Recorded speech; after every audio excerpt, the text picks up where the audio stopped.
जय श्री राम व्यूवर्स। आज का टॉपिक है प्रयागराज में श्री राम जी का आगमन होता है। तब श्री राम जी माता सीता जी से और लक्ष्मण जी से प्रयागराज की क्या महिमा बतलाते हैं। तो चलिए आइए वीडियो हम शुरू करते हैं। इससे पहले हमने वीडियो में पढ़ा कि माता कौशल्या जी को जब राम वनवास का पता चलता है तो कितना विलाप करती हैं। जब सीता जी को पता चलता है तब वह वन जाने के लिए, साथ में जाने के लिए कहती हैं, परंतु राम जी उन्हें रोकने के लिए बहुत से उपाय करते हैं, वन की कठिन विपत्तियों को बतलाते हैं, परंतु सीता जी उनसे वन की विपत्तियों को नहीं कुछ गिनती हैं। कहती हैं कि जहाँ मेरे प्राणनाथ रहेंगे वहीं पर ही मैं रहूँगी। और फिर लक्ष्मण जी को पता चलता है, वह भी माता सुमित्रा जी से आज्ञा लेकर के श्री राम जी के साथ वन गमन के लिए चल पड़ते हैं। अब यहाँ पर तीर्थराज प्रयाग में जब राम जी का आगमन होता है तब श्री राम जी माता सीता जी को और लक्ष्मण जी को प्रयागराज की महिमा बतलाते हैं। तो चलिए हम भी आज पढ़ते हैं कि प्रयागराज की क्या महिमा है, क्यों यह तीर्थराज बना। चलिए आइए हम वीडियो को शुरू करते हैं। स्वयं भगवान श्री राम जी ने इनकी महिमा गा कर के सुनाई है। तब प्रभु राम जी ने गणेश जी और शिव जी का ध्यान करके गंगा जी को मस्तक नवा करके सखा गुह अनुज लक्ष्मण जी और जानकी जी सहित वन को प्रस्थान किया। उस दिन एक वृक्ष के नीचे निवास हुआ। लक्ष्मण जी और सखा गुह ने सब सुविधा कर दिया। प्रातः कर्म करके प्रभु ने जाकर तीर्थों के राजा प्रयाग के दर्शन किए। देखो, तीर्थों का राजा है प्रयाग। प्रयागराज क्या है? तीर्थों का राजा है। तीर्थराज का सत्य मंत्री है और श्रद्धा प्यारी स्त्री है। वेणी माधव सरी के हितैषी मित्र हैं।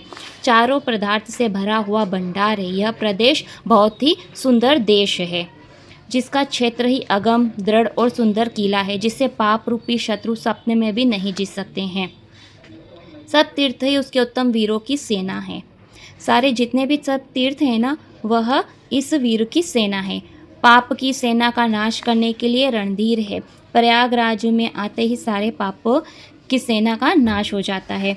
में संगम में, त्रिवेणी संगम में गंगा यमुना सरस्वती जी का श्रेष्ठ सिंहासन है। अक्षय वट ही छत्र है। यहाँ अक्षय वट भी है, जहाँ से सभी मनोकामनाएं पूर्ण होती हैं, जो मुनियों के मन को मोहित करता है।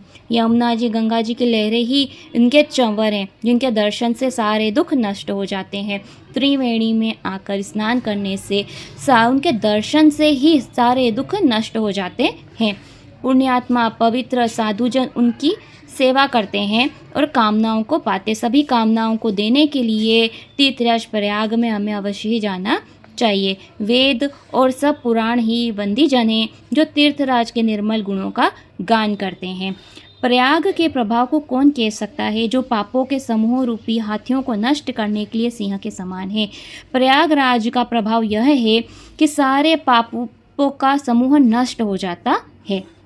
प्राणियों के जितने भी किए गए पाप हैं, वह सब त्रिवेणी में जाने से सारे पाप नष्ट हो जाते हैं। मनोहर तीर्थराज का वर्णन करके सुख के समुद्र श्री राम जी ने भी सुख पाया। इस प्रकार से श्री रामचंद्र जी ने सीता जी, लक्ष्मण जी गुह को लक्ष्मण रामचंद्र जी ने अपने मुख से तीर्थराज की महिमा कह करके सुनाई है।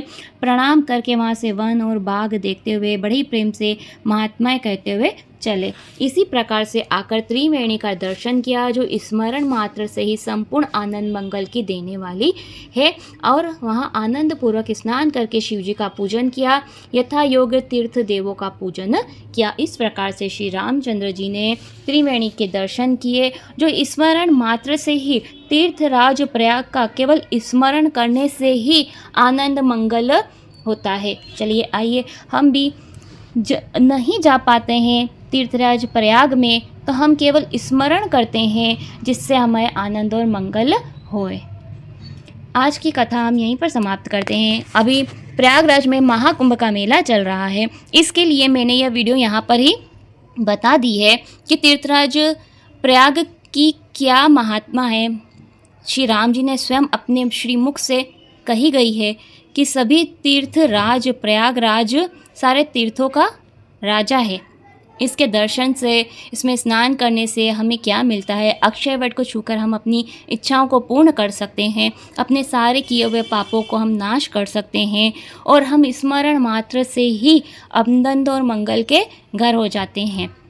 अगर आपको मेरी वीडियो पसंद आई हो तो मेरे साथ राम कथा में जुड़ जाइए। मेरी चैनल को सब्सक्राइब कर लीजिए, वीडियो को लाइक कीजिए और आगे शेयर ज़रूर कीजिएगा। जय श्री राम।